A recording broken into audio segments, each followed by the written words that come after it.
Buenas tardes. Continuamos hoy con el ciclo de conferencias de la Fundación de la Biblioteca del Consulado sobre tesoros olvidados. Hoy contamos con la presencia de José María Bello, que va a impartir la segunda conferencia.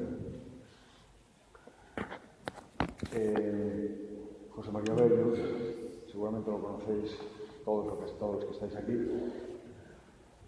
Es arqueólogo, se acaba de jubilar como director del Museo Arqueológico de La Coruña, en el Castillo de San Antonio. Y como arqueólogo, pues, ha hecho muchas excavaciones, pero yo quiero destacar la primera que se hizo en el Dolmen de Don Marco, varias excavaciones en el Castro de Vine, la excavación de la Torre de Hércules, entre otras muchas. Tiene numerosas publicaciones en revistas nacionales e internacionales y otros países. Tiene varios libros publicados. Por citar La Coruña romana y alta medieval, La Coruña antes de Roma, La cultura megalítica en la provincia de La Coruña, impulsor también de la Torre de Hércules como patrimonio de la humanidad, divulgador científico y es también coordinador científico del proyecto Artavia, que todavía está, que va a hablar de eso, todavía está en desarrollo. Y como José María Bello, pues es una persona que sorprende por su gran inteligencia y una memoria prodigiosa, aparte de una agilidad mental extraordinaria que nos sorprende. Y ya les dejo con él porque también es un gran expositor y un gran comunicador. Como quiera. Buenas tardes, a ver si me aguanta aquí el cacharrito para poder hablar y que me entiendan. Desde luego con esta presentación, si no me hacen la ola, no sé a quién se la reserva. Bueno, el título es, como ya ven, por supuesto, muchas gracias a todos, pero como vamos con retraso, atacamos directamente. El título puede parecer escandaloso, pero no se crean que lo es.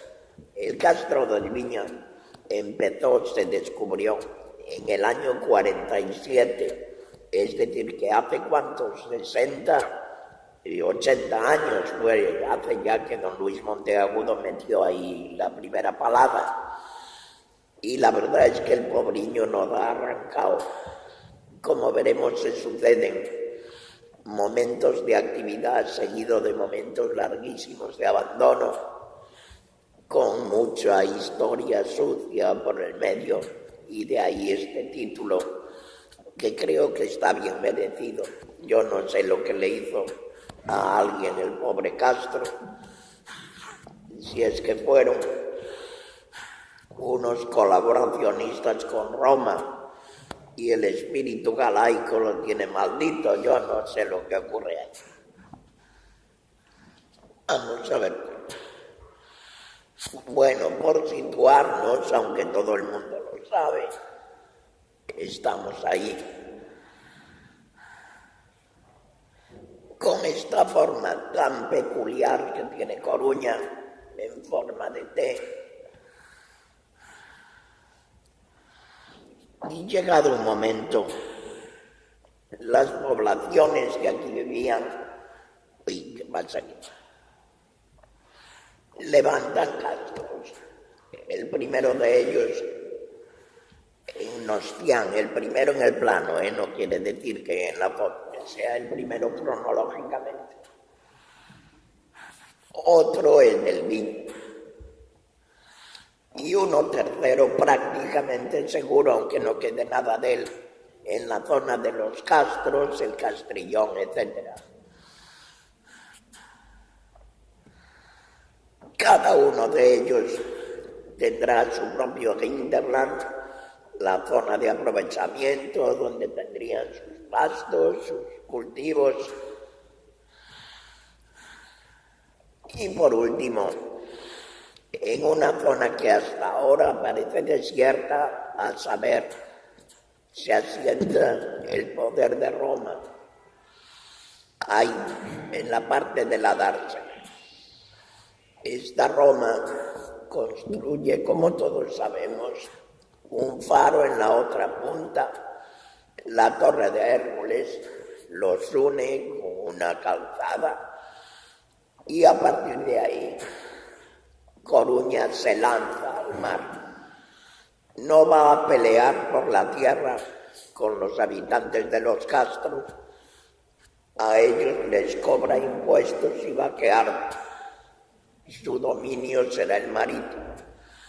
Coruña es un puerto y un faro.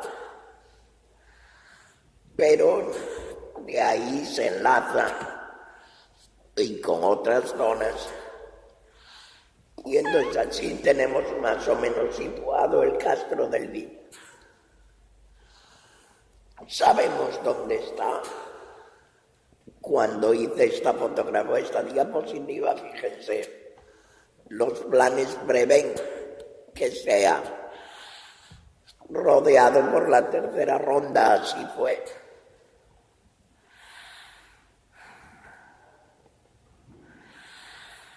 Es decir, que en un lugar de la ciudad se conserva un poblado protohistórico que milagrosamente resistió el avance urbano,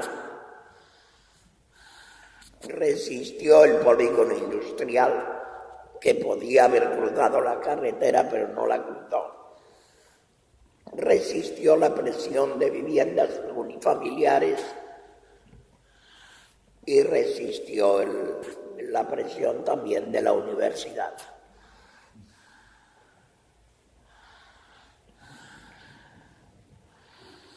Entonces tenemos ahí el poblado y una zona bastante amplia que se conserva bien.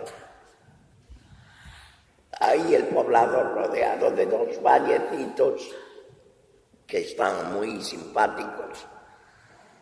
Esto era valle, ahora metieron ahí no sé qué historias, pero eso me parece que ya hay que olvidarse. Y una zona de monte que es también ya propiedad municipal. El Castro, un poblado amurallado, tiene una parte central, la Acrópolis, o Croa, como le llamamos, y tiene distintas terrazas que se construirán después. Una hacia allá, hacia el sur, una primera terraza, hacia el oeste y una segunda. Bien, en el 47, como les decía, es Luis Monteagudo el que conoce el Castro y solicita el primer permiso.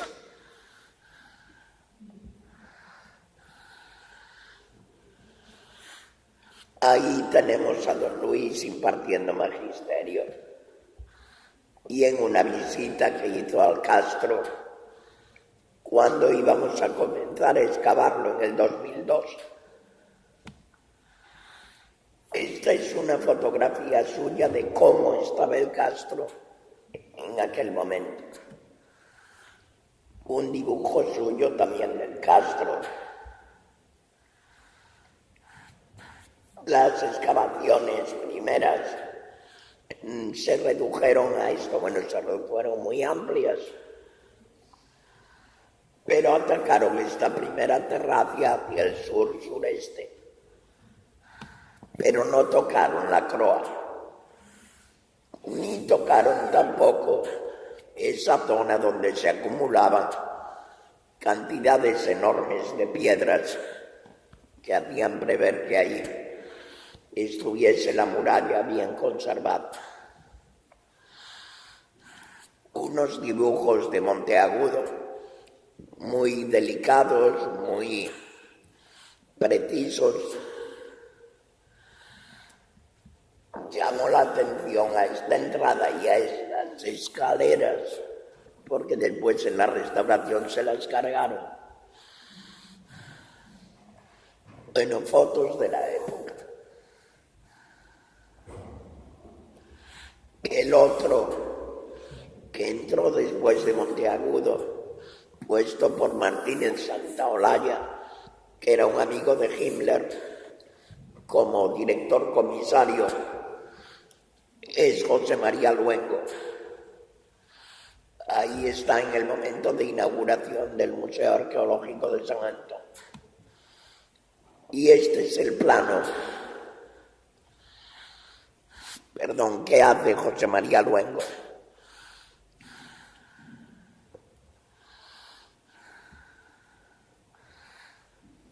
Les llamo la atención a este punto 10, porque es algo a lo que nadie le dedicó atención. Y es que ahí es una tumba de tégulas romana datable por la tipología aproximadamente en el siglo V después de Cristo. Y es algo que pasó sin pena ni gloria. Ahí tenemos un dibujo de Luengo. Está sin publicar, esto permanece a sus manuscritos inéditos. Y desde luego parece que no hay duda que efectivamente es eso, con lo cual tendríamos una clara ocupación en el siglo V, que se confirma según después veremos.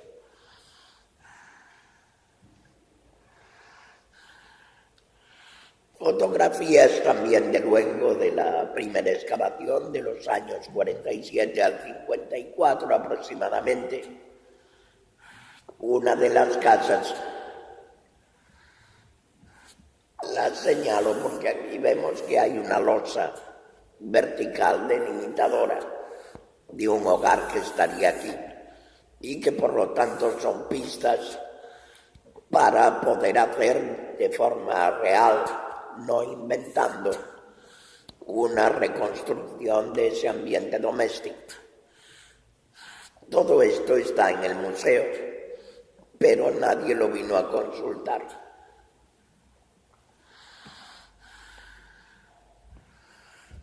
Bueno, la foto no se ve demasiado bien porque es así la foto. Es el famoso ídolo fálico y algo que, en fin, algunos ya sospechábamos y que esto confirma. Es un templo dedicado al falo con el ídolo colocado en su sitio. Es decir, este ídolo fue colocado, no estaba ahí, donde Luengo entendió que debía estar. Pero claro, como valor probatorio, pues se diluye bastante. Este es el famoso ídolo que está en San Antón. Hay investigadores que estuvieron hace poco, investigadores de altura, que sostienen que está retocado, que eso no es auténtico. Yo ni entro ni salgo porque de eso no sé.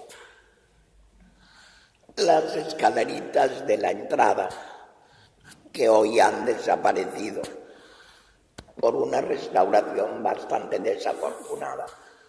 Ese ángulo ha sido convertido en una coqueta curva que yo creo que es bastante anormal, anómalo, en las entradas castreñas habituales. Pero bueno, esto es lo que había en realidad. Unos escalones que tienen toda la pinta de subir a la Darbe, como los que aparecieron hace más o menos poco en Sant Cibrán de Lasso, en Baroña últimamente. En el Viña también los hay. Un plano de Luengo mostrando claramente los escalones. En fin, es esa manía de no preguntar a los que están, porque la restauración esa mala se hizo estando Luengo vivo.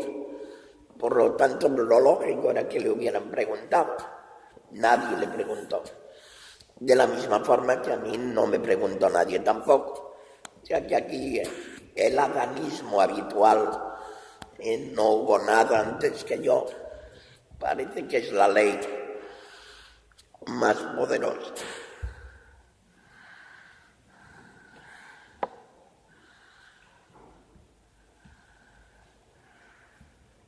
Aquí es donde tendrían que estar las escaleritas.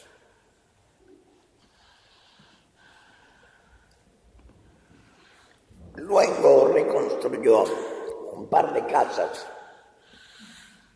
Después parece que por problemas con los vecinos se las quemaron y las tiraron todas. Hoy lo que sabemos es que esta reconstrucción no debe tener nada que ver con lo que fueron las casas anteriormente. Y esto nos debe alertar del peligro de reconstruir a tontas y a locas. Esas son las más fáciles, que dirían Leliti. Es decir, solo cuando haya la garantía de estar reconstruyendo con fidelidad se debe reconstruir. Hoy disponemos además de un montón de medios audiovisuales, de nuevas tecnologías, de realidades aumentadas, etc., en las que se pueden hacer cuantas reconstrucciones hipotéticas se quieran, sin necesidad de meter cemento y de hacer falsas monumentalizaciones que engañan más que aclaran. Bueno, este es el tesoro de verdad que se encontró en estas primeras campañas de Luengo, formado por una diadema cinturón que le llaman, una supuesta gargantilla y un collar de cuentas bicónicas huecas y un colgante preciosísimo con filigrana, con granulado de un estilo desde luego oriental, pero mezclado con motivos célticos, como es este Sasquel. Un detalle de la gargantilla repujada, el extremo de la diadema cinturón, no se sabe bien qué sería. Esto es una lámina finísima de oro, seguramente para ir colocada encima de cuero o incluso de tejido.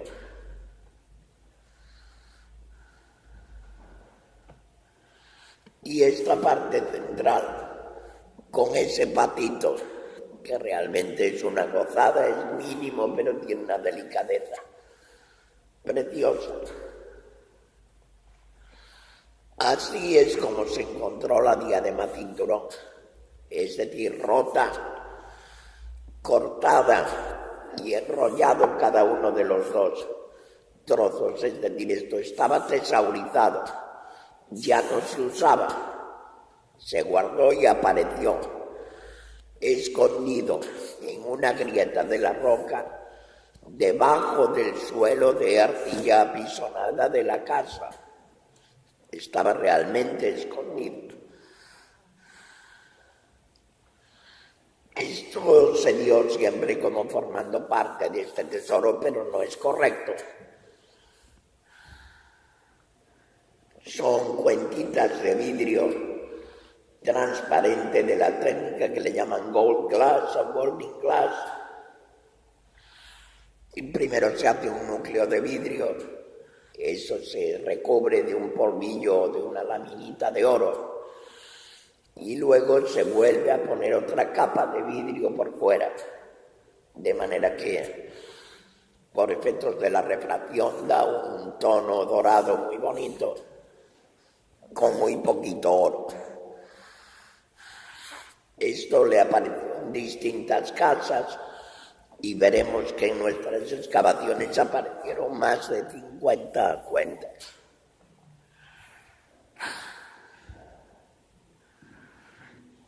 Ahí tenemos lo de la derecha, es del Viña, el molde, claramente de una espada de antenas.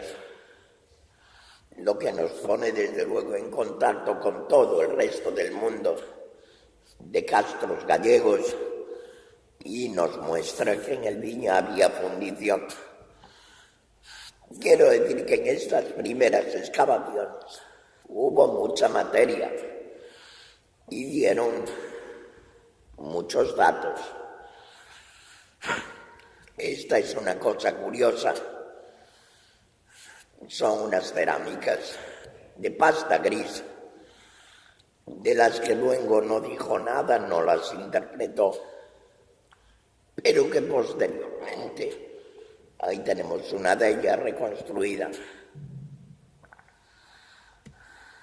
posteriormente se pusieron en relación con estos kílix áticos, cerámica ateniense, que son del siglo V antes de Cristo, y así figuraron durante mucho tiempo en la literatura arqueológica. Veremos después que Nanay son del siglo V efectivamente, pero después de Cristo, no antes. Es decir, es un pequeño patinazo de 1000 años. No pasa nada.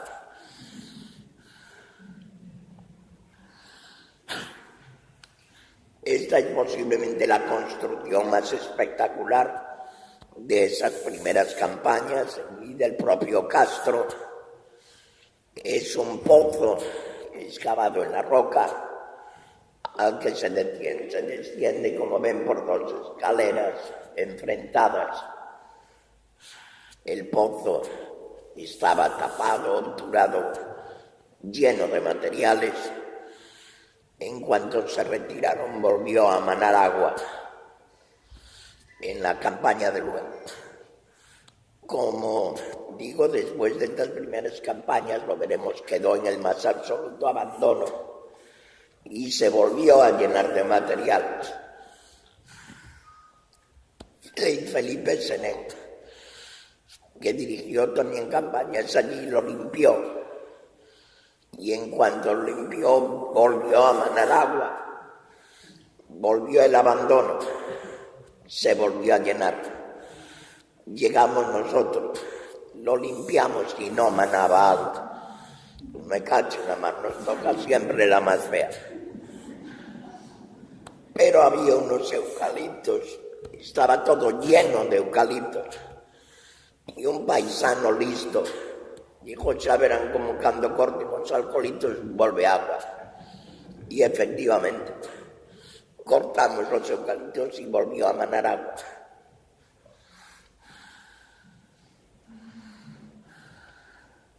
Bien, desde el 54 hasta el 79 le toca la maldición. Ahí se queda el castro muerto de risa, aunque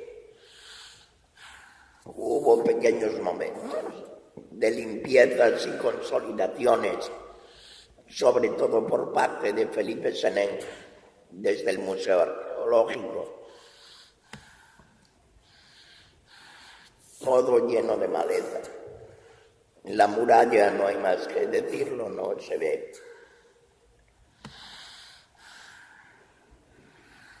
En estos años va a ser el momento en que florece el Instituto de Estudios Galegos Padre Sarmiento y actúa toda una serie de arqueólogos de una generación como el lugar de referencia desde donde se organizan una serie de campañas, y una de las que se montaron fue el recuperar los yacimientos más emblemáticos en el mundo castreño que ya habían sido objeto de excavaciones.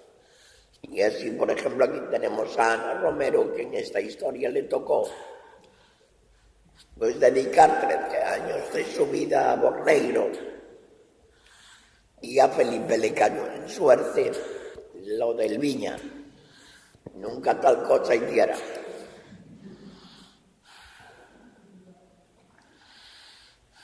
También se hicieron estas consolidaciones, yo entiendo que mal hechas, ya en su momento por parte de Carolo Fernández Gago, con toda la mejor voluntad del mundo, pero bueno, esas escaleritas están ahí.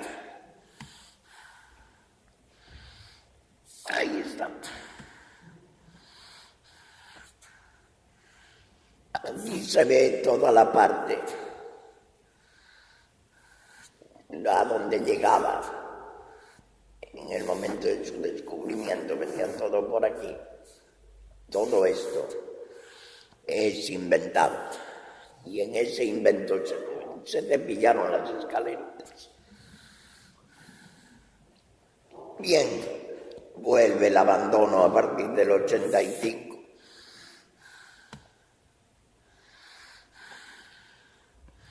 Y en el 99 se comienzan con los proyectos. Uy, ¿qué pasa aquí?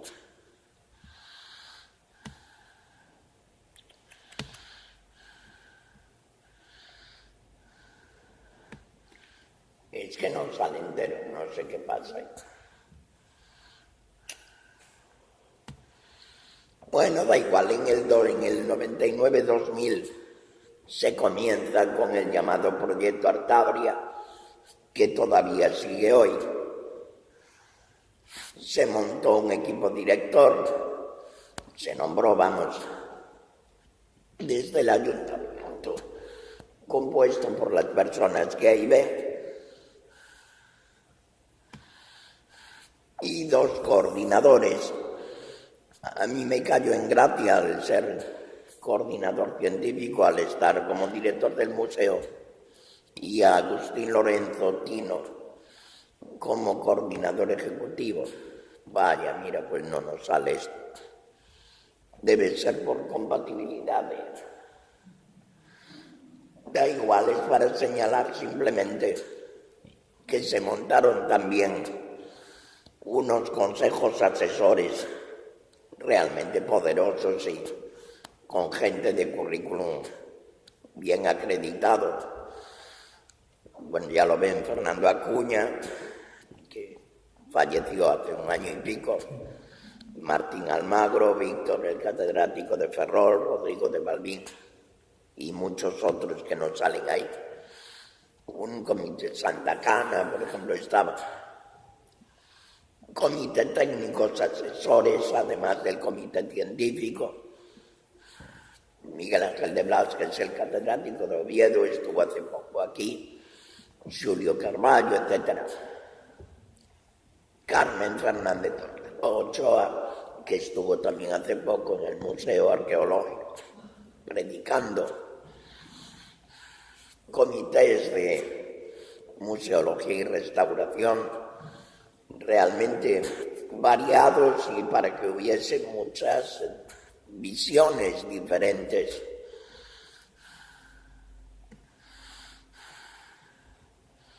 Comité de arqueometría y análisis con científicos de lo más prestigioso. No nos sale el que está debajo de todo, que era el profesor Vidal Romaní, el director del Instituto Geológico Isidro Parga Pondal de la Universidad de Coruña, que es realmente el que más trabajó en esto.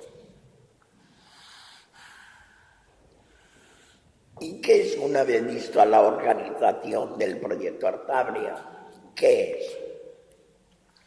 ¿Qué cosas había que hacer en el proyecto? Pues lo primero, elaboración de un plan director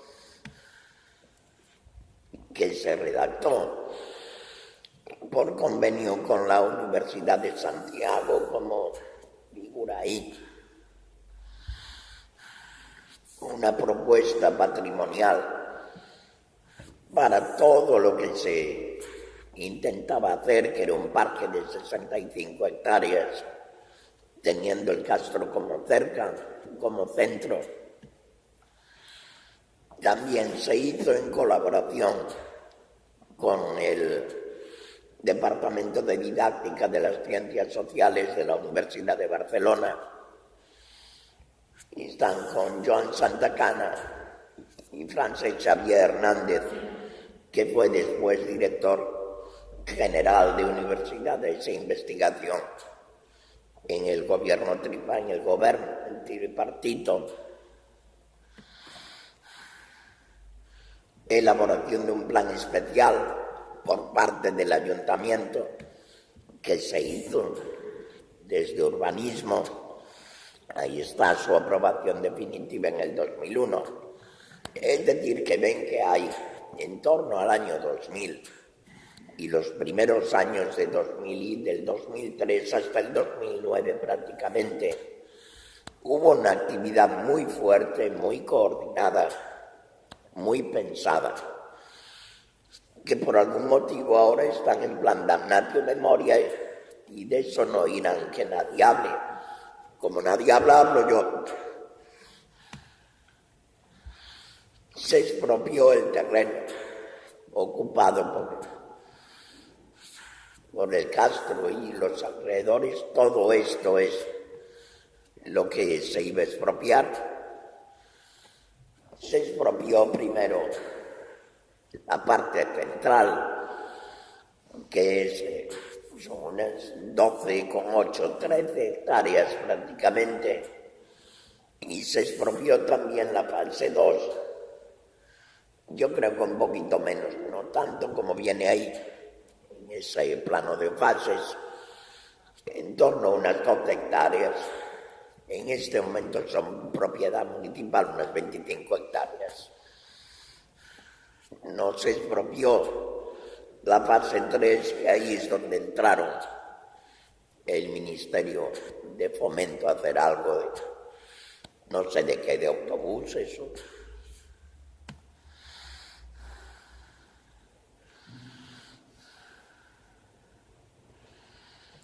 Algo ponía abajo que no sale. Volver a limpiar la vegetación y recuperar. Esto es como estaba cuando entramos. Esta es la misma construcción después de haberle sacudido candela. Todo esto se hizo con estudiantes, muchísimos estudiantes, de un montón de universidades españolas y de fuera, sobre todo italianas y francesas.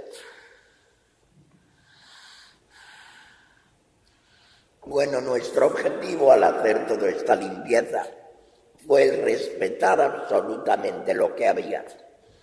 O sea, la consigna fue no tocar donde otros habían hecho antes, dejar las obras del pasado y de nuestros colegas de otro tiempo ahí. Son testigos de su tiempo. Y el Castro es tan enorme que nos pareció que no tenía sentido fozar en lo que ya estaba fozado cuando había tanto terreno virgen por explorar. Entonces lo que hicimos fue llegar hasta donde habían llegado los anteriores y no proseguir.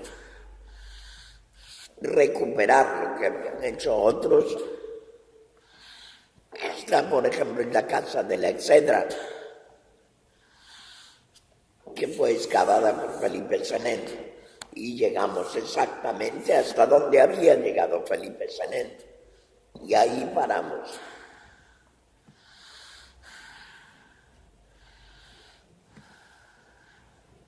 Aquí hay algo más.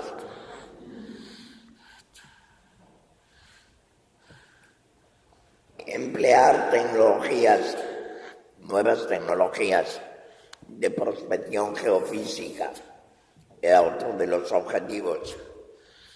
Antes de meterse a excavar, aquí están pasando el georradar. Son de la Universidad de Vigo.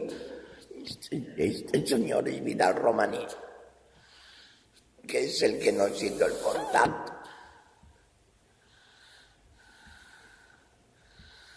Por supuesto, presidiéndolo todo el eterno monstruo. Ahí están pasando el georradar también, día de lluvia, es evidente. Esto es el maquinillo, aparato que emite ondas hacia abajo que se reflejan y al recogerlas se ve la distinta densidad del subsuelo, de forma que si hay muros o si hay zanjas se ve muy bien. Bueno, y aquí había más cosas.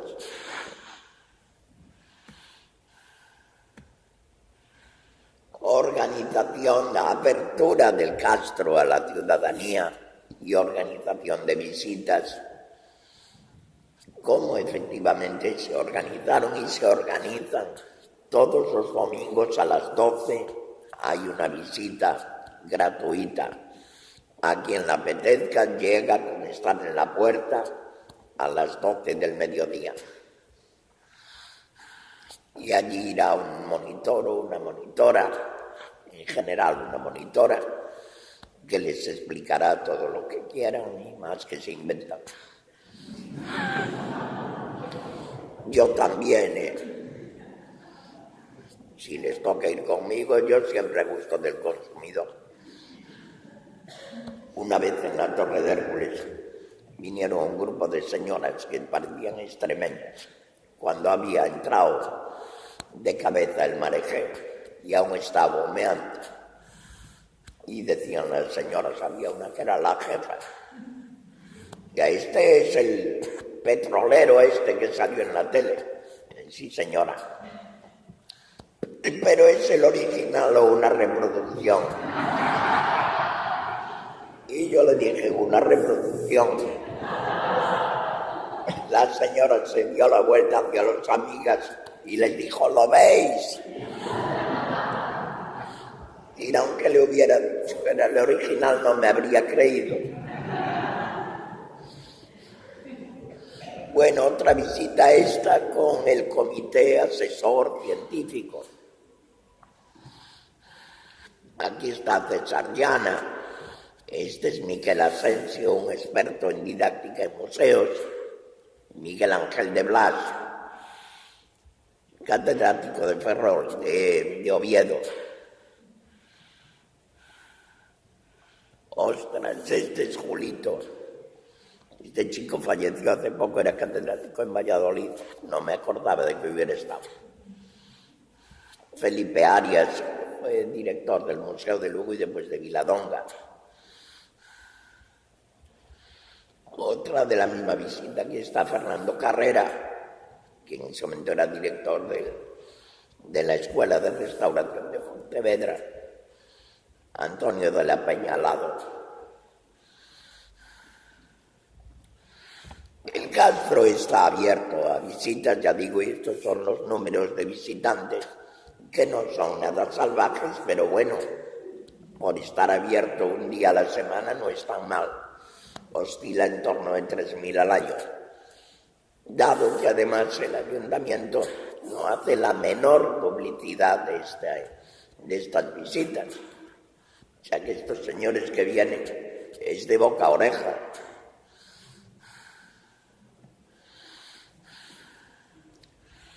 No solo se organizan visitas, sino que también se abordó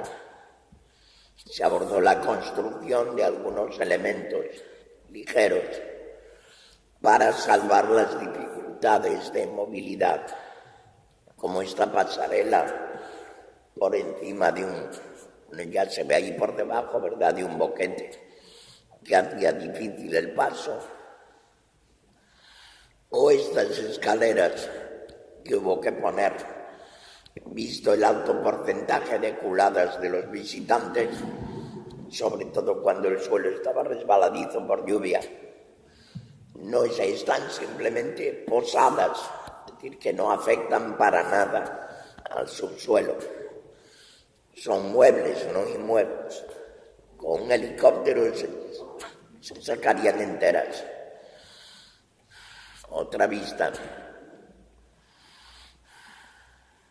Esto es en otro lugar, se pusieron dos barandillas que separan la zona de excavación y al mismo tiempo crean puntos de observación.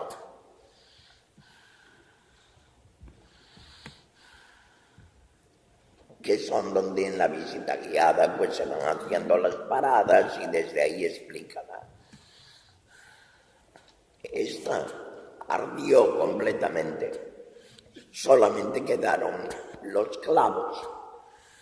No es broma, es un incendio rarísimo que se propagó por las raíces de la vegetación, de manera que tú ibas allí y no te dabas cuenta de que había ardido, porque la vegetación por arriba estaba igual. De repente la barandilla está la escalera, ¿quién se la llevó? Se la llevó el fuego. Elementos de separación ligeros, de cuerda. Algo más también que queda por ahí abajo. No, ya debimos terminar.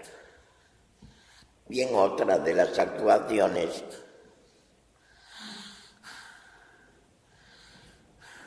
Desde el 2002 al 2007, excavaciones, consolidaciones, mantenimiento de vegetación, financiadas por la Junta. Y vamos a ir pasando rápido. Esto es la planta, una fotografía aérea del Castro, y esta es la zona donde se centraron esas excavaciones, después se fue ampliando. Ahí apareció una nueva puerta con 2 torreones a los lados y en la parte alta la croa, que estaba prácticamente virgen. Pues vamos a ir viendo cómo, según se van limpiando las sucesivas capas, ya, bueno, bien que hay un mar de piedras, resultado del derrumbe de todos los muros y en parte de la muralla. Pero este muro, una vez que se limpian las piedras, nos aparece ahí lo que parece ser un gran hogar con tierra quemada y con un elemento que va a aparecer en todos los hogares, que son placas de pizarra. Estas pizarras analizadas vienen del Cabo Ortegal. Esto es la misma zona una vez consolidada y restaurada. También en la croa distintas estancias de forma más o menos oblonga, algunas de ellas con una clara evidencia de que antes hubo otras, y que el Castro hacia atrás echa mucho para atrás. ¿Qué ocurre en esto? Pues claro que el que viene después pisa al otro y prácticamente destroza todo. Quedan evidencias, pero no lo suficiente como para tener una visión clara de lo más antiguo que ya se lo digo, el siglo II antes de Cristo, que es lo que más vamos a tener, 2 y 1 antes de Cristo.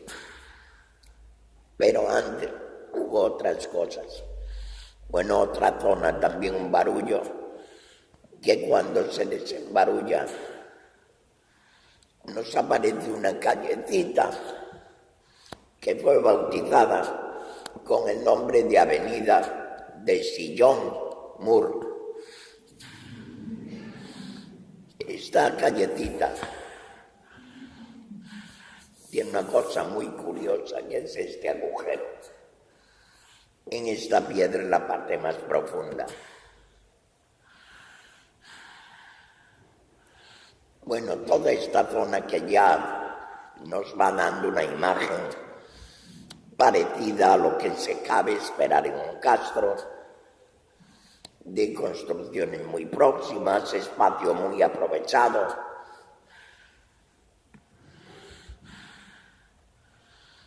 Llamo la atención hacia este hogar que tenemos aquí, con un cerrado detrás que parece sugerir un horno, aprovechando el fuego hecho aquí.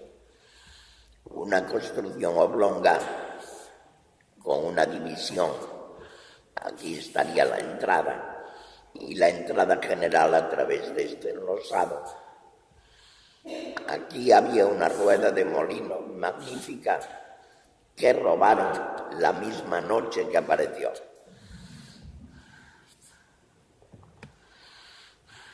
Otra vista de esta casa con el hogar, con este posible horno. Aquí tenemos la avenida de Sillonmur. Bueno, y aquí una vez excavada esta zona ya tenemos que más claro qué era ese agujero. Es un sumidero de alcantarillado. Y el agua de ahí, ¿dónde está esto ahí? Venía por este canal cubierto con estas piedras horizontales hasta salir por aquí. La misma salida de aguas limpias que viene de aquí, por este otro canal. Todo ello por debajo del suelo de habitación de estas edificaciones.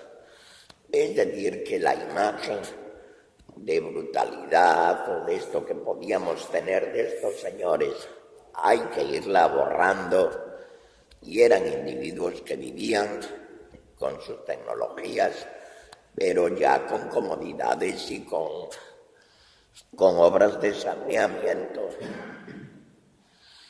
Un detalle de este canal, esto es lo que teníamos. Vamos a ver, esto es la abertura.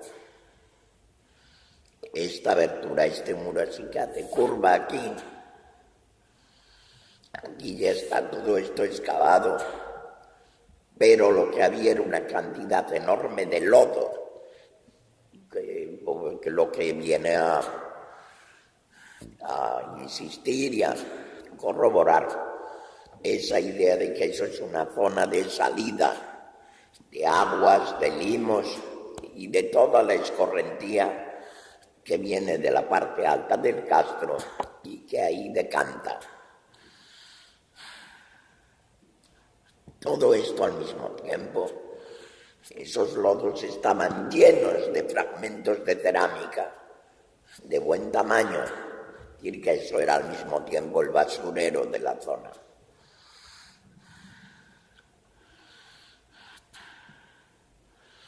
Bueno, distintas vistas de esta zona después de consolidar, recién consolidado, por eso este color blanquito. Hoy ya no se ve así, ya cogió pátina. Pero aunque lo veamos después en un momento, sí les llamó la atención, para que vean que lo único que se tocó fue poner una hilada de piedras, lo que se llama una hilada de sacrificio. Es decir, como después la gente va y se sube y acaba tirando las piedras, pues que tiren piedras falsas puestas hoy y no el muro original, pero siempre respetando lo que estaba, o auténtico antiguo, y permitiendo que se distinga muy bien lo que es actual de lo que es realmente auténtico, ¿no? Al mismo tiempo esta hilada que ponemos hace de atado y dota de mayor garantía, de mayor portabilidad el muro antiguo. Bueno, en toda esta zona salieron muchos objetos, prácticamente todos ellos de la vida cotidiana, cuencos, fragmentos de cerámica de 1000 tipos, está decorada en el borde, otra también de lo que le llaman tipo corredoiras, estos cacharros típicos de la zona norte de Galicia, entrando incluso en Asturias en estos siglos 2 antes de Cristo. Algunas con decoraciones muy bonitas, muy complejas.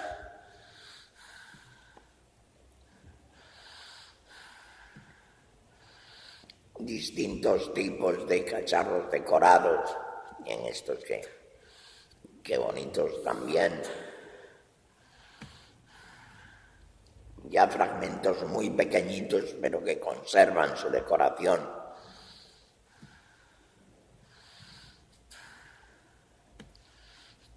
Estos serían las formas principales de cacharros lisos que responden a un par de modelos, aunque en muy distintos tamaños, desde grandes vasijas de almacenaje, como las de atrás, a los pequeños vasos que parecen que serían para beber.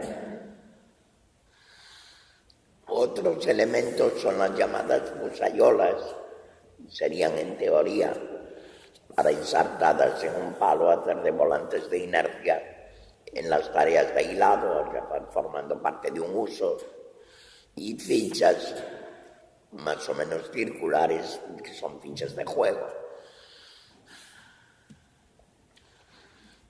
Molinos casi siempre fragmentados y reutilizados, otras veces completos.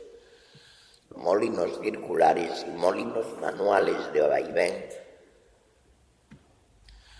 Y hasta un pequeño fragmento de una espiral, de un helicoide de oro, que por el tamaño y la forma todo apunta que pudiera ser de un torque sártabro. Bien, entre la cerámica, además de la cerámica propia del lugar como toda la que vimos, hay también productos de importación, algunos de ellos de considerable antigüedad. Por ejemplo, el uno, que es una boca de ánfora greco-itálica, nos está apuntando a un siglo III a.C. El 2, todos los otros apuntan a más reciente. El 2 es un fragmento de plato de cerámica campaniense fabricada en la zona de Nápoles, de barniz negro, que era lo que estaba de moda en el 2 y 1 a.C. El 3, un fragmento de ánfora púnica. El 4 parece un fragmento de una cerámica de unos cacharros, se llaman ascoi, que se fabrican en Ibiza. El 5 claramente es una boca muy definida. Esto que estoy diciendo así, de este tío está de coña. No, esta vez no. Son productos, digamos que industriales.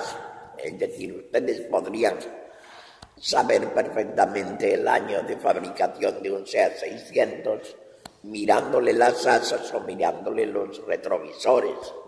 Pues con esto pasa igual. Son productos que se fabrican en las oficinas, en los talleres, durante un periodo de tiempo muy determinado y muy bien conocido. ¿Se conoce todo? No, conocemos algunos. De ahí que cuando aparece algún fragmento de estos que son conocidos, pegamos botes de alegría porque nos sitúan muy bien.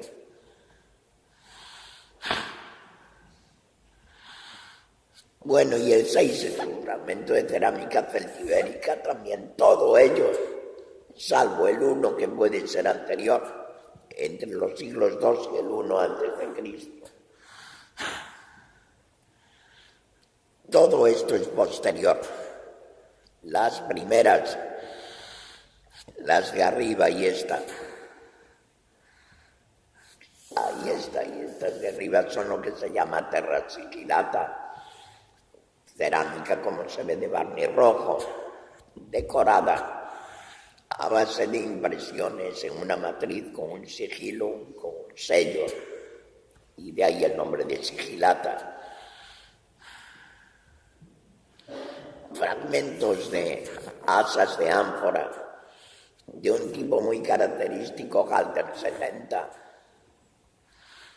y tégulas, tejas planas típicas romanas. Todo esto es ya de un segundo momento, en los 1 y 2 después de Cristo.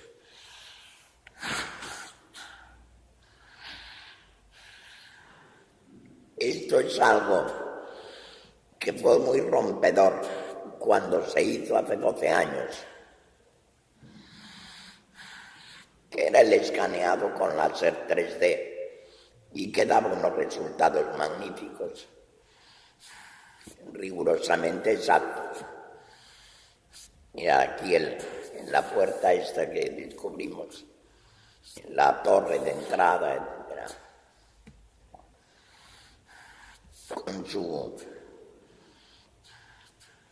suelo de lajas, de piedras planas, para lo que nos dio, aparte del placer visual y del asombro ante esa tecnología que hoy ya está obsoleta 12 años después, fue para ver que los planos que nosotros hacíamos con los métodos más rudimentarios de taquímetro y mira y cinta métrica, al superponerlos con el plano de planta de láser, pues bueno, estaban muy bien hechos.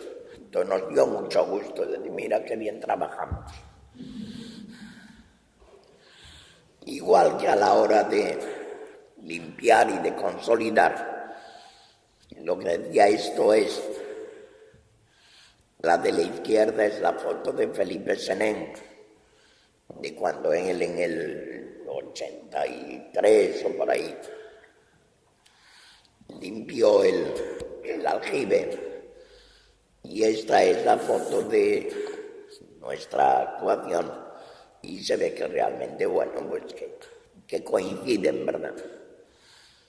Afortunadamente, a pesar de los años. Esto es como estaba la cosa, el plástico negro no, eso se puso para proteger cuando se iba a forzar de una de las casas de arriba de la Croa, ya del siglo I después de Cristo.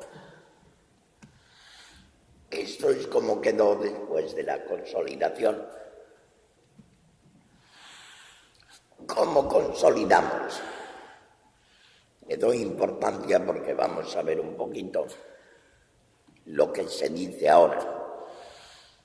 Bueno, pues sobre los muros originales, lo primero que se hacía era echar una capa de barro de una barreira que hay en el interior no del castro, en el interior de los terrenos que rodean al castro, para hacer una capa de separación, de manera que de lo que se ponga encima no afecte o afecte lo menos posible al material original, y al mismo tiempo, siendo barro solo, sin ningún tipo de cemento ni nada, con un chorro de agua cuando se quiera, se retira y se quita lo que se ha añadido sin ningún problema, de forma que la adición es perfectamente reversible, que es uno de los criterios obligatorios de la consolidación contemporánea. Ahí tenemos lo mismo. Una vez que directamente sobre el barro se le puso esta capa, tomada con un mortero bastardo a base de cal y cemento blanco, básicamente. Bien, en los suelos originales, en los pavimentos de tierra, pero que eran los que pisaban los señores que allí vivían, se pone una capa de geotextil. Cuando hay elementos como, por ejemplo, este hogar, ahí lo tenemos, con su placa de pizarra al lado, como en todos los hogares. Se cubre con cuidado todo con geotextil para que quede una separación.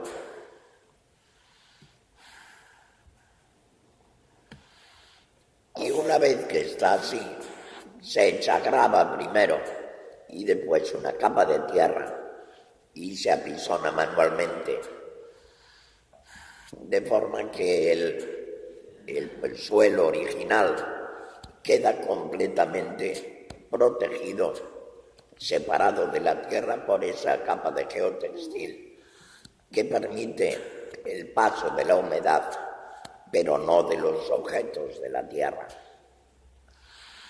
Y para simular de una forma fácil y evidentemente profesional la tierra de los hogares, pusimos estos cantitos rodados de color dorado, de color amarillo, que de alguna forma simulan esta es la casa que veíamos antes en Chunapopilga y tenemos cómo quedó con su hogar y separando perfectamente lo que es nuevo de lo que es original. Ahí tenéis también. Esta parte ya está, evidentemente esta todavía no, por lo tanto se cubre de plástico negro el suelo para que no se vea afectado por las obras. Después de plástico se quita la capa de barro. Más capas de barro que están esperando la colocación de la capa de piedra superior de esa hilada de sacrificio. Ahí la tenemos ya puesta.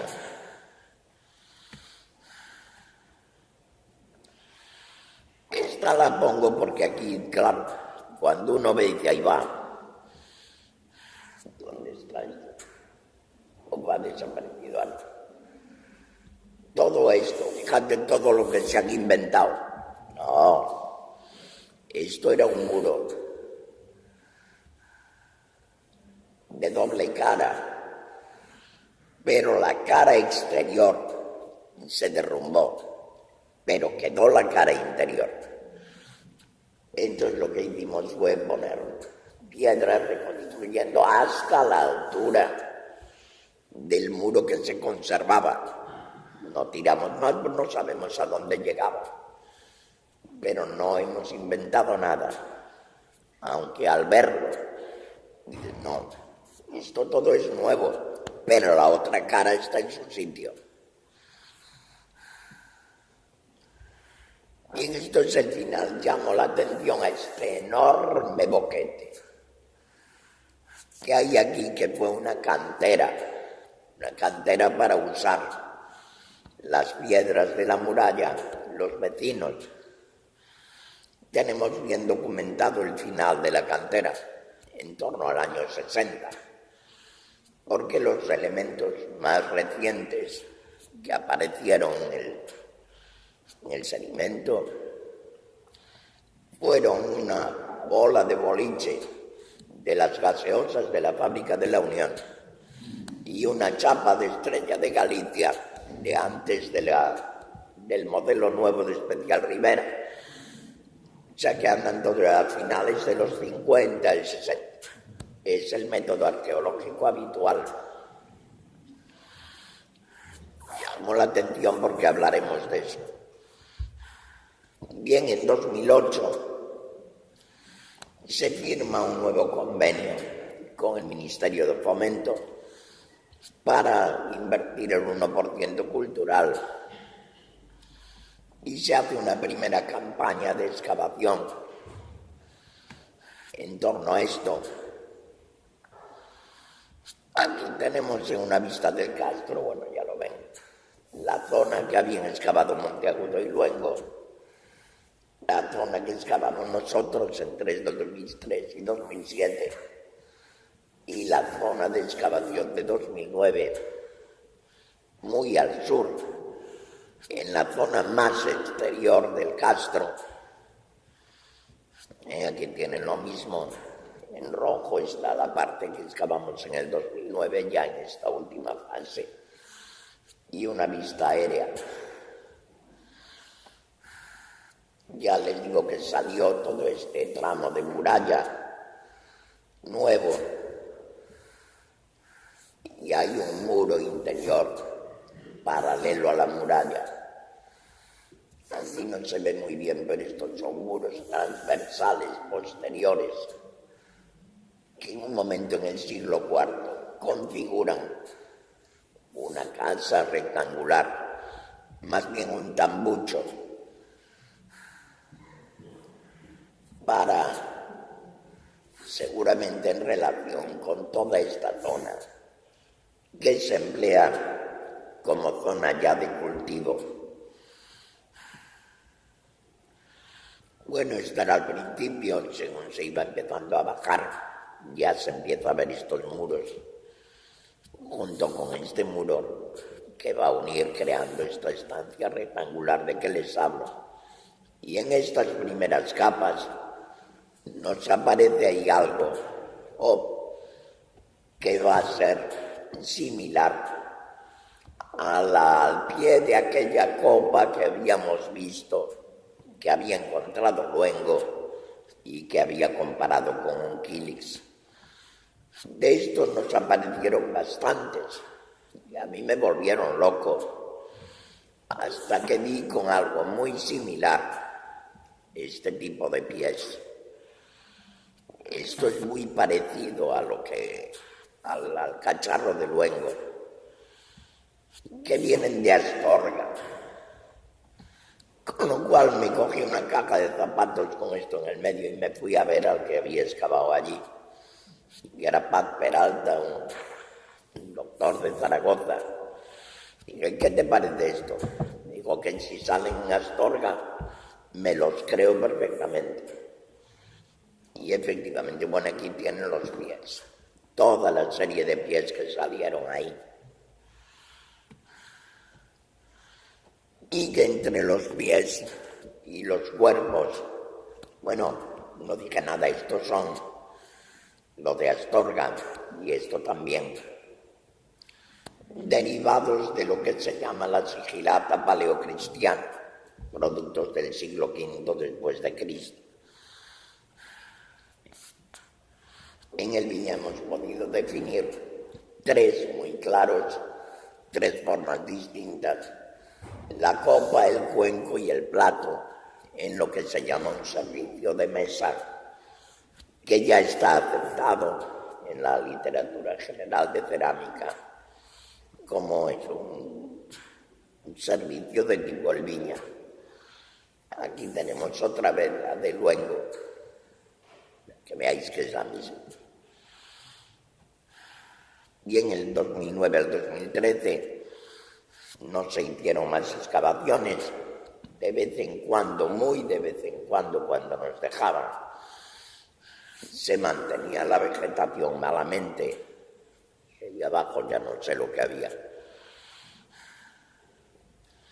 Sí, había que en 2013 se hicieron unas excavaciones en las que a mí ya no me dejaron participar. No hay nada publicado al respecto, por lo tanto nada podemos decir. Lo único que sí digo es que la excavación, el proyecto, fue redactado por mí en el 2010-2011, cuando iba a dirigirla. Me vino mi primer cáncer de garganta, con operación consiguiente, entonces ya no podía estar en ambientes de polvo, con lo cual pues renuncié al permiso que ya tenía de la Junta, pero no a la dirección, a la coordinación científica, pero no me lo dejaron ejecutar. Entonces yo a partir de ahí pues ya entré dentro de la desgracia, de la maldición y tiramillas. Bien, actualmente se está en ejecución un proyecto al que yo he calificado y califico de delirante, sobre todo porque, según el convenio con Fomento, lo único que pueden hacer es desarrollar el proyecto que había sido aprobado en su momento, un proyecto marco, que se llama Horizonte 2012. Aquí esto es de hace un par de meses. El actual director general del área de cultura lo dice claramente: las precisiones son coherentes con las precisiones que se establecen no por ser Cantabria, redactado por un servidor, en lo que se enmarca un proyecto de excavación actual. Que tiene, bueno, pues es al revés. Todo lo que pone el proyecto de excavación es lo contrario de lo que dice ahí. esto sí que me fastidia porque... Vamos a ver si podemos hacer una trampa, ¿no?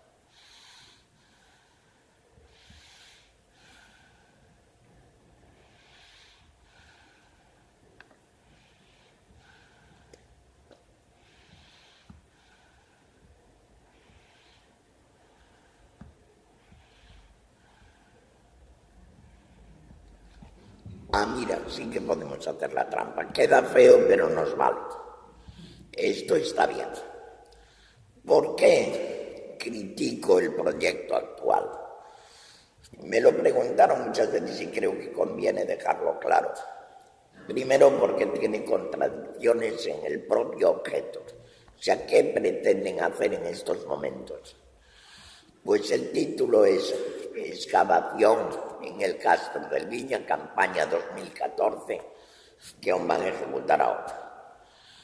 Bien, pero luego se dice que la prioridad estará en la consolidación y restauración. Oiga, si la prioridad es la conservación y restauración, llámele usted proyecto de excavación y de consolidación y restauración. Pero luego se dice que es un proyecto de puesta en valor. Y luego que es un proyecto de puesta en valor basado en la monumentalización. Oiga, ¿de qué me está hablando? Aclaremos, para hacer un proyecto de puesta en valor y más si lo basas en una monumentalización, hay que hacer un proyecto concreto de restauración y de puesta en valor. No meter todo eso en un proyecto de excavación. Excavar es excavar, lo otro es otra cosa. Luego un proyecto de restauración integral. Todo esto en el mismo documento. La segunda parte del proyecto habla de necesidades a satisfacer. A todo esto el proyecto se puede leer sin ningún problema en internet. Es un proyecto público. No estoy criticando algo privado que conozca por alguna vía subterránea. No.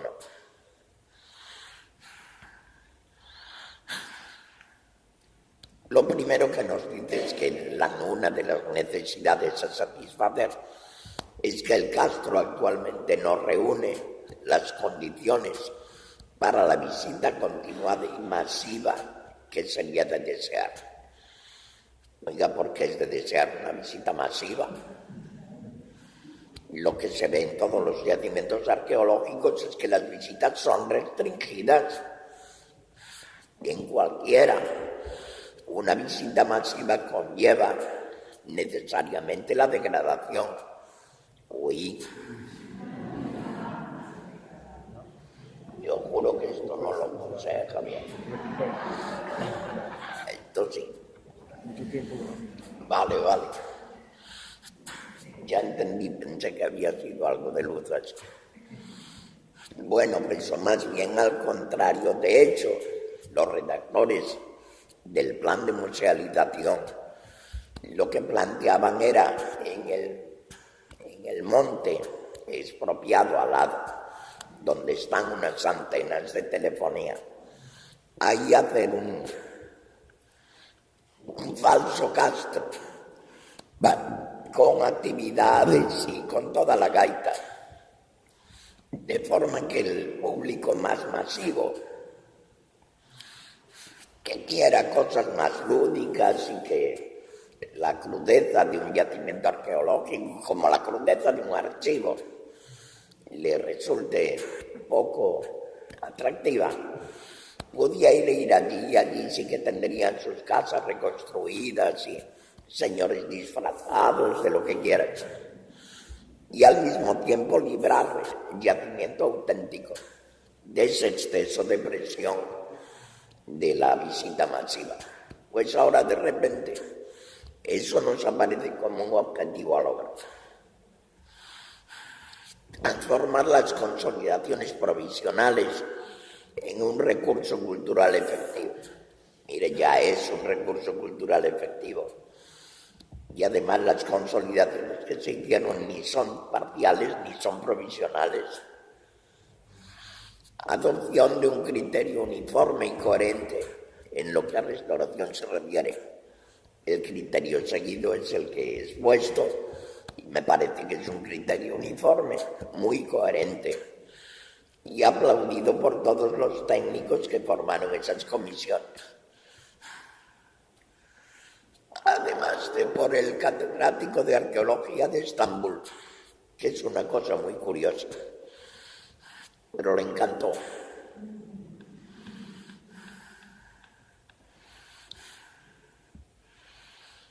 La excavación, dice, se contempla como un complemento a las actuaciones de restauración. Oiga, pero no dijeron que era un proyecto de excavación. Como complemento. Plantéelo, pero es que se presenta como un proyecto de restauración. La cosa ya les exige más. Y la excavación se limita a agotar sectores ya abiertos. Otro asunto discutible. Y ahí sí que no digo que yo tenga razones. Hay muchas posibilidades, me explico.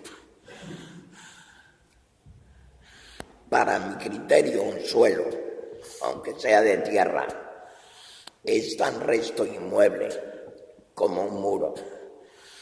Por lo tanto, en principio, y salvo que fuésemos con un objetivo determinado, por ejemplo, ver en un sectorcito si había construcciones anteriores o estudiar la forma de cimentación o lo que sea, cuando llegábamos al suelo original, parábamos.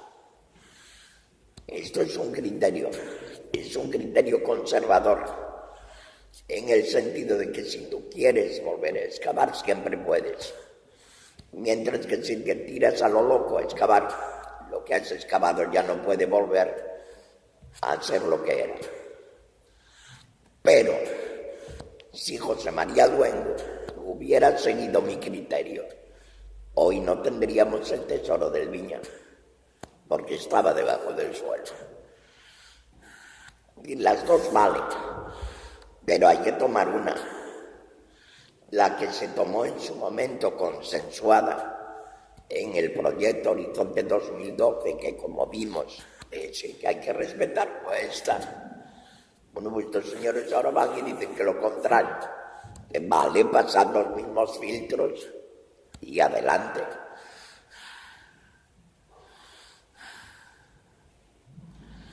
Problemas estratigráficos y estructurales.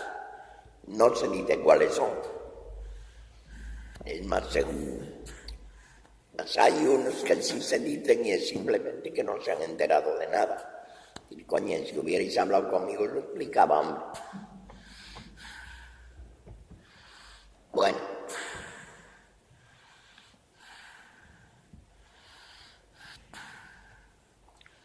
Esto es lo que acabamos de hablar. Veo deficiencias en el proyecto de excavación, como este concepto de reexcavar. Y hombre, para reexcavar, si no te has estudiado antes muy bien lo que hicieron los otros, sobre todo cuando están vivos, ¿vas a meter la pata, Concho? Pregunta. Pero ir a ciegas fue precisamente por... Juro que es un lío, si te metes en un sitio ya tocado, no te enteras de nada. Agotar, ya lo hemos comentado, problemas estratigráficos y estructurales, pues no dicen cuáles son. Bueno, por lo demás, el método de registro que usan está mal comprendido. Eso ya es una cuestión muy técnica que no me voy a meter ahora.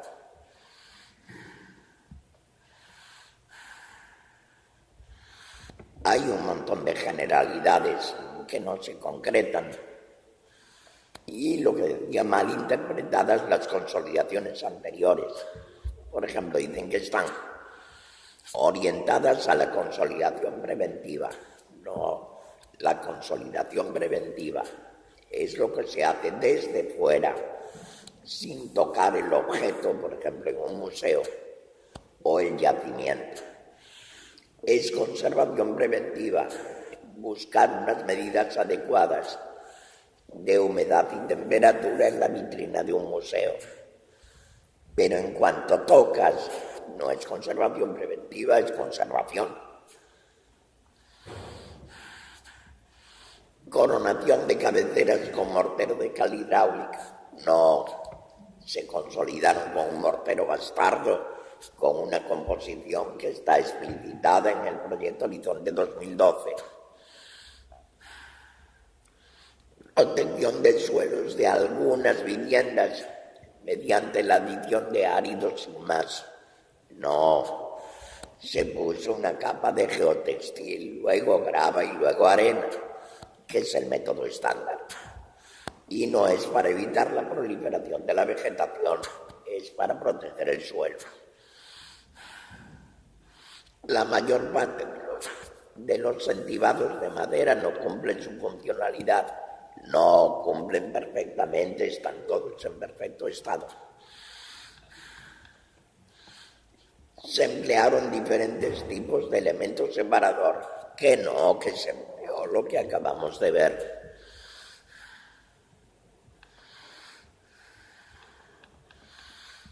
Los coronamientos y recrecidos fueron diferenciados mediante la colocación de una tira de estilo de plástico. En absoluto se puso lo que ya vimos, una capa de barro y sobre el barro directamente la tal. Es decir, no han entendido nada. Esto es un proyecto que se basa en un diagnóstico deficiente. Pues lo único que cabe es que sea delirante. Esto también lo mismo.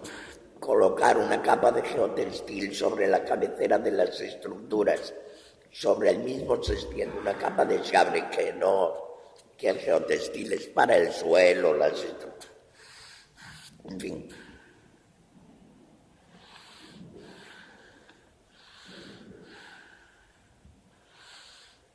Y después ya hay cosas más gordas, como es la reintegración que proponen de ese enorme vacío de la cantera.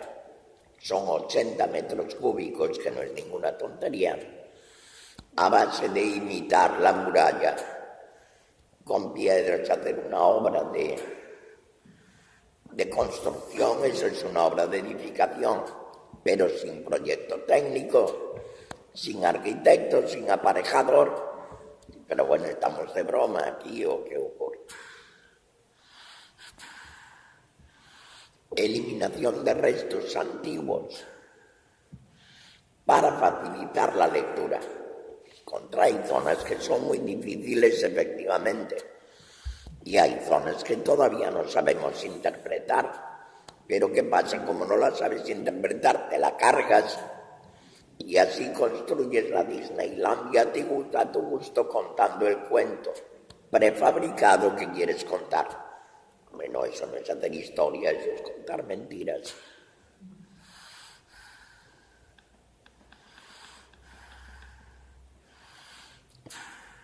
Bien. Se propone también que en todos los muros y en toda la muralla se inyecte en el interior una lechada de cal. No se necesita para nada. Las murallas estudiadas por arquitectos, en concreto Fernando Cebrián del Moral, que fue hasta hace poco el arquitecto jefe de la Diputación, están en perfecto estado de revista. Eso se hizo en el 2004. O sea que hace 13 años no se hace un estudio previo de estabilidad estructural, no se tiene en cuenta la legislación de edificación, no se estudian posibles incompatibilidades entre la lechada de cal y lo que haya dentro de la muralla, que normalmente es tierra. E incumple prácticamente todos los principios de obligado cumplimiento. No hay una mínima intervención, no es reversible, no es auténtico, se cambia lo que había por algo que no era, no se respeta el original y no se prioriza la conservación sobre la restauración. ¿Y qué es lo que no hay? Yo entiendo que debería haber. Pues no hay propuestas específicas para la conservación de las estructuras, cumpliendo estos principios básicos. No hay propuestas para ejecución de drenajes, que es una de las necesidades básicas. No hay propuestas de acabados. No hay una propuesta de tratamiento del vacío de la cantera, sin que sea mimética. Sobre todo no hay empleo de recursos que hoy permiten las nuevas tecnologías. En resumen, desde mi punto de vista, el proyecto actual es incompleto, destructivo, arriesgado, innecesario, tergiversador de la historia y para colmo presenta presupuestos inflados. Transforma unos restos auténticos en un espectáculo domesticado al servicio de una visión comercial que transforma la historia en una mercancía. Incumple las cláusulas del convenio con Fomento, por cuanto se aparta del proyecto Marco Horizonte 2012, con lo cual es muy posible que se dé la pérdida de la financiación del Ministerio de Fomento, que paga 3/4 partes de la inversión, recayendo todo sobre los presupuestos municipales, exactamente como pasó en el edificio del Conde de Fenosa. Todo esto, por supuesto, fue dicho en tiempo y forma ante los organismos municipales, que no hicieron el menor caso. Lo único que realmente... ¿Dónde está esto?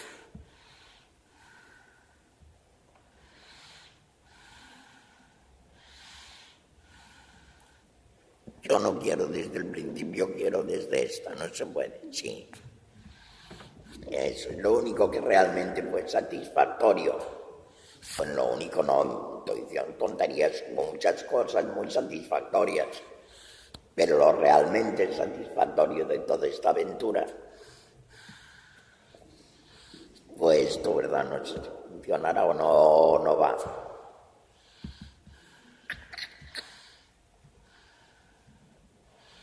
¿Y por qué no va?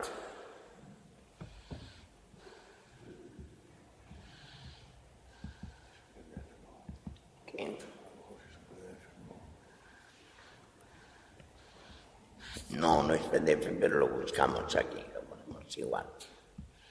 Un segundito,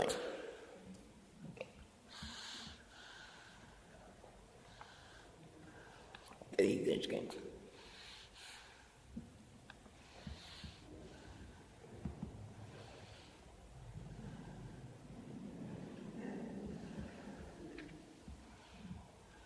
Esto sí.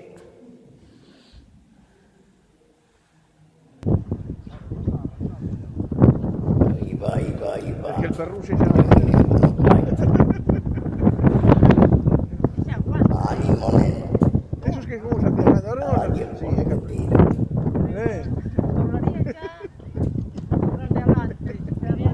Es en tiempo real. Qué bonita. Ay. Aplausos a Dios con el corazón y con el alma no puedo. Y hasta aquí hemos llegado. Nada más.